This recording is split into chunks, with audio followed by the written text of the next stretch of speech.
First name is Libby West.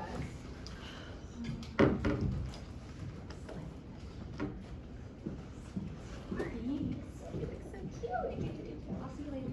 I just said what? Yeah. It's okay. We were sitting in the wrong room. Okay. Let's go. Are you ready? Yeah. Okay. I'll go ahead and straight up. Okay, so we're taking a little bit of a switch of topics now. So we're going to be talking about the effects of witchcraft and syphilis in gender and sexuality in early modern Europe. So let's get started. When you think of witches, this is probably really what you're thinking about from, you got all the Hocus Pocus and, The Witches by Roald Dahl, classic. But let's talk about what witches were actually like in early modern Europe. Just to get started, I'm gonna ask you a few questions. How many of you know how to swim? Fantastic. How many of you have a pet of any type? How many of you are a woman? Oh my gosh, guess what? You're a witch. So these were just some of the fun things that people had qualified women to be witches. And you know what? If you answered yes to any of those questions, guess what? You get burned at the stake. But on a positive note, let's just talk about some of the other things going on during early modern Europe. As we know, Europe just struggled before the 19th century with plague, crashing monarchies, and all of the crazy things. But somehow, some people don't really know that much about the syphilis and witchcraft craze crossovers. It's very bonkers. So we're just going to talk about early syphilis, the witchcraft craze, and then kind of going versus all of the above versus Christians and the early gender and sexuality norms. So starting off with syphilis, if none of you knew, it is a sexually transmitted disease, and it was first coming up right after Columbus sailed the ocean blue, and it was discovered to be first happening in Naples, and at roughly the same time, this is when the witchcraft craze was beginning to start, somehow magically at the same time.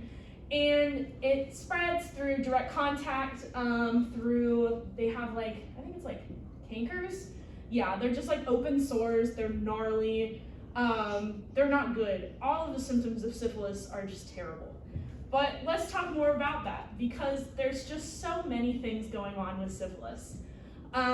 So no one really knew anything about modern medicine until the 17th century of just everyone trying to figure things out. So what are you gonna do? You're gonna put yourself in a steam room or try and use mercury because that seemed to be the thing everyone tried to use to cure everything was mercury. Or they would just use different leaves or plants to try and it's like aloe vera, trying to heal a sunburn, something like that. And so some of the symptoms included hair loss, bloody head sores, and the cankers, and bone destruction or malformation. So, fun facts about syphilis. You can thank syphilis for the inventions of wigs and sunglasses because the sunglasses with the bone issues going on in their face, sometimes you would lose your nose. So people designed things to go on your face with a fake nose, but you also still wanted to make it a fashion statement. So they added little glasses on there to make little sunglasses, and that was a little example of how they're supposed to look. And then same with all of the fancy wigs that you see from earlier times was thanks to syphilis because people would just put on giant little wigs, one to show off class, and two to cover up all of their really ugly and painful sores on their head, and they were scented, so you wouldn't smell it. So going back to the witchcraft craze, witchcraft is crazy in Europe compared to the Salem issues going on later on in the States. Basically, if you were a woman, you were screwed. 85% of women were among the like 100,000 in like the first 2 centuries of the witchcraft craze that got killed. And normally how you would describe witches would be, you know, someone who uses sorcery or some kind of like maleficia, which is like bad magic. And they were known to like be the person that made a deal with the devil. And normally when people would make a deal with said devil, normally it was thought to be like a sexual interaction with the devil, that it's like, I'm having sex with the devil to get powers now. So that's kind of where like the initial like provocative sexual idea of a woman came from, was from witchcraft. So let's talk about witchcraft and early Christians. Early Christians also so crazy. They did not know what they were doing. So kind of going over like, you know, a little picture that I based this entire research project on was this picture of Mary and the child. So as you can see, Mary's kind of like, does my mouse show up in here? No. Is there a laser? No. Okay. Anyway, Mary and the child are centered in the middle, and they're healing people with syphilis, but if you notice, it's specifically only women being healed.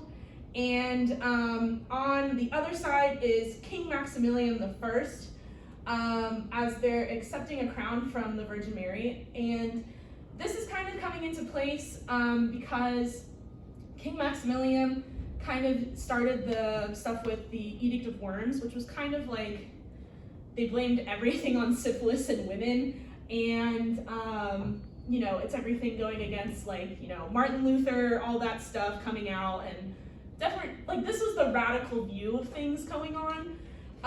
So they were just kind of viewed as like the worst type of sinners because, you know, oh my gosh, they're having sex. And syphilis has physical symptoms that you can see. So it's just like, if you're seen with some of these symptoms out and about, you're just kind of deemed a horrible sinner. So the stigma. As syphilis just is like continuing on, it's spreading so much. It's almost as bad as the Black Plague. And, you know, people are trying to figure out like some of the earlier things going on with like treatments, medications, blah, blah, blah. That's all not really happening. And people were just so freaking scared to go and get help because they didn't want to face the stigma of, you know, I was with a prostitute that had, you know, syphilis, and now I'm stuck with syphilis, or the woman is stuck with syphilis and then they don't want to be deemed a witch because, you know, they're having sex outside of their marriage or something like that. And it's just so negative with women, you know, as usual. So let's talk about how men were faced. Men, of course, were playing the victim card. And men were just kind of like, you know, this isn't my fault. It is, the woman was tempted by the devil. It's the devil's fault because it's the woman's fault. And normally when men are depicted in like images with syphilis, they're kind of just like, you know, I'm the victim here, I'm the one with the physical ailments and all that jazz. And it just wasn't great. So going back to the gender and sexuality part, there was just, you know, it was spreading all across the world, and, you know, this is when, you know, your original gender and sexuality, you know, cues and norms are starting to come up. And it was starting to grow everywhere, and Christians really hated on the witches. That's pretty much the spark note. And ultimately, it kind of gendered the disease of syphilis being just horrible for women, and they're blamed for everything, and doctors really were just trying to do anything to stop women from spreading the disease. Of course, nothing with men, because, you know, the norms. And it was basically just a horrible time. And this was the line that stuck out to me the most, was that doctors in this time believed that a woman's body was designed to spread the sexual disease to men. It's never the man's fault, of course. And, you know, as everything is growing, it just continues to just spread and all that jazz, and it just gets ultimately gendered as being like a horrible disease that only women can spread. But yeah, thank you. So again, do you guys have any questions about? Yeah. So I'm just curious. I I feel like we have such different kinds of research. I'm just curious, like, what's like your I can do my mind's experiments fine with data, right?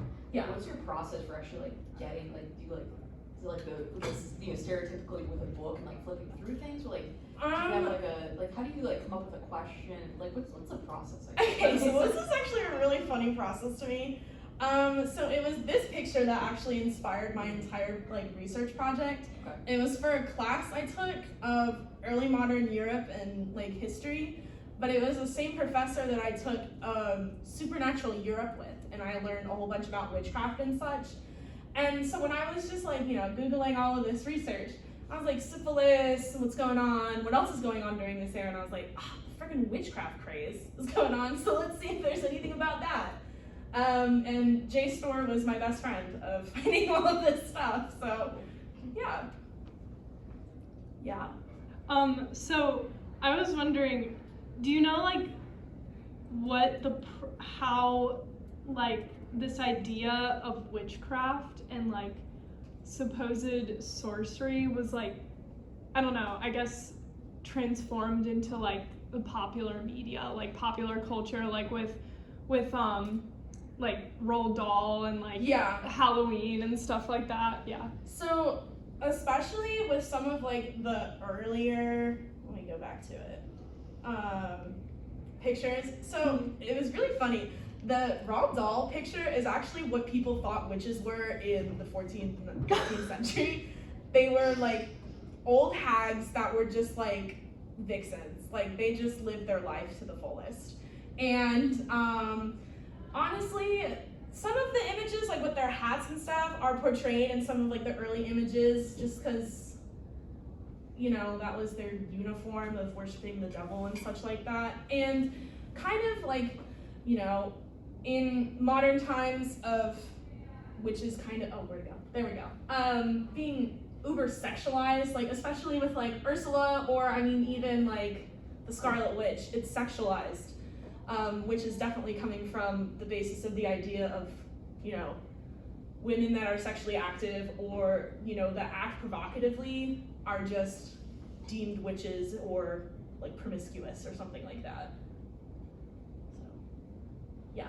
This is kind of bouncing off of the research process question. What kind of literature, how did you collect your information from? Did you read a lot of articles or letters? Yeah, it was definitely a lot of articles, and there were a bunch of oh my gosh, I have so many slides. Sorry, so many buttons. Oh gosh, there we go.